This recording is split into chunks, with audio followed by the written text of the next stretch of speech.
Hello, I'm being frank with you. Wednesday, 15th of February 2017. Temperature is just staying the same at 5 degrees in this part of the world. It's another frustrating start to the day, trying to get my wife and family into the car, get them to the station so that I can get to my work. I'm not too disappointed about the late start, but then again, it just means you compress all the work into this. It's a smaller number of hours. I'm sure lots of people do exactly the same thing. Yes, just waiting. Managed to get everybody to the station on time, which is nice, and now I've got back to my office, but it's time for lunch. For lunch I'm having pumpernickel with rocket and sliced ham on top. I like this. It takes me back to when I was a small child. My mother used to make her own pumpernickel. She was a farmer's daughter, and she had a recipe which came from her mother and her mother's mother and so on. And it, as I remember, it was different from the pumpernickel that you buy in the shops nowadays. It was a bit drier maybe, and also sliced a little bit thinner. Not quite as thin as sliced ham, but maybe, I have a ruler here, let me look at it. Maybe 2 to 3 millimeters thick instead of nowadays you get almost like doorsteps. I know it's an exaggeration, but it is a lot thicker, the produced pumpernickel that you get nowadays.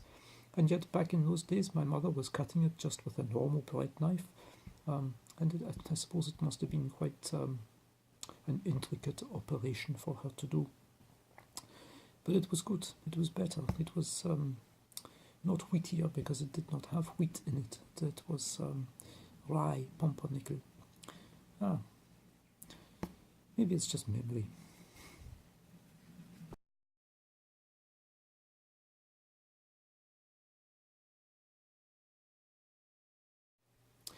I have just had a call from IPSOS-MORI. You know, the people who do surveys, like they do the polls during election times, and usually it's wrong. Anyway, they phoned to say that they have been contracted by Her Majesty's Revenue and Customs, the VAT man, to contact businesses and ask them about their VAT returns. So I asked them, what is it you want to know?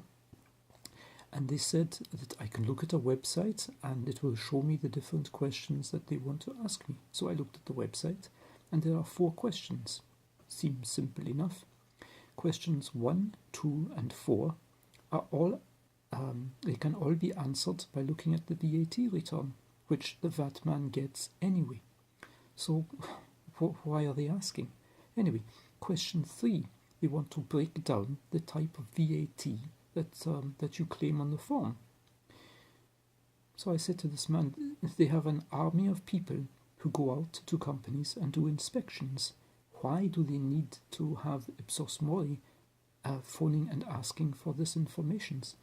And he said, well, you know, this is information that they cannot readily analyze themselves, which I think is rubbish. So we have a government body who are spending our money, your taxes and my taxes, to contract IPSOS-MORI, and that will not be cheap, to phone and ask pretty stupid questions which the army of VAT inspectors could get as they go from company to company. It's just another example of the way our money, and make no mistake, it is our money. We pay taxes and then the government just takes these taxes and spends it stupidly. No wonder that it's so expensive to live in this country. But as I frequently say, paying tax is what you do for the privilege of living in this country. But it doesn't make it any less painful when you see examples of the money just being wasted. That's it. That's the end of my rant, for that matter. You will notice that this video has not been created by my son. I have done it myself because he is away in London, which is why it is not as well done as usual. Also, I am changed because I forgot to do an ending yesterday, and I've had to do it today. So sorry about all of that if it looks a bit confusing and if it's just a bit clunky as vlogs are. Thank you for watching, or maybe I should say thank you for suffering this time.